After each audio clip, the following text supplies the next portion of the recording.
కడుపు మీద ఉన్న కొవ్వు ఎంత కడుపు మీద ఉంది, శరీరం అంతా ఎంత కొవ్వు ఉందో చూడండి. పసుపుగా కనబడుతుంది కొవ్వు. చెయ్యి పైకి లేచింది, ఎవరి ప్రమేయం లేకుండా.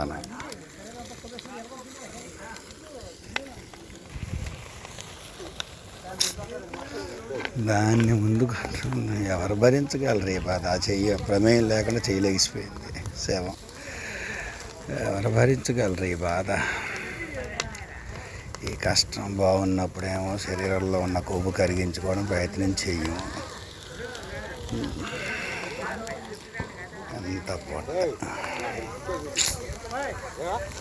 ఎంత పసుపు ముద్దల కొవ్వు. ఏ డాక్టర్లో చెప్పరు ఈ మాట.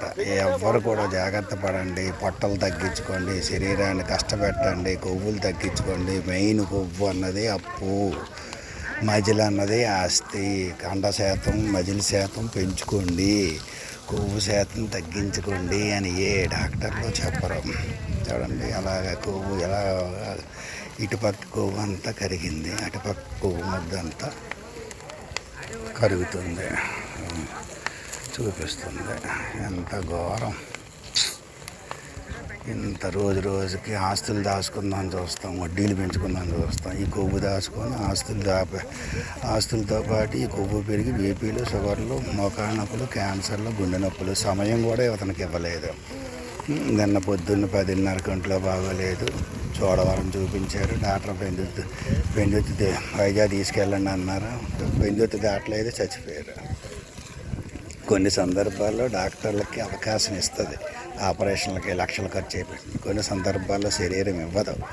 చూసారా కొవ్వు ఎలా కరుగుతుందో? ఈ డాక్టర్లకు కూడా అవకాశం ఇవ్వలేదు. పెందుర్తి దాటింది, ఎంత కొవ్వు కరుగుతుంది, ఎంత పొట్ల ఎంత ఉంది. ఎన్ని సంవత్సరాలు రమారామి నాకు తెలిసి 40-50 ఏళ్ళ బట్టి కొవ్వు దాచారు బాబయ్య దమ్మాదిపేటలో. 40-50 ఏళ్ళ బట్టి దాచారు. ఆస్తిని అలాగే దాస్తాము, లోపల ఉన్న చెట్ల కొవ్వు అలాగే దాస్తాము. అలా ఎవరు భరించగలరు ఈ బాధ? 4 తరాలు చూడాల్సిందే.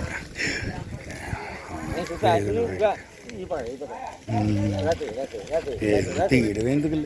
పేగులు బయటకు వచ్చి అలా వద్దు బాబు, భయమేస్తుంది బాబు. మంచి పని చేశారు. భయమేస్తుంది ఆయన. మరి కాదా భయం ఇదా? అది ఏడిది మీకు అలవాటు అయిపోయారు. మీరు పేగులు బయటకు వచ్చేసి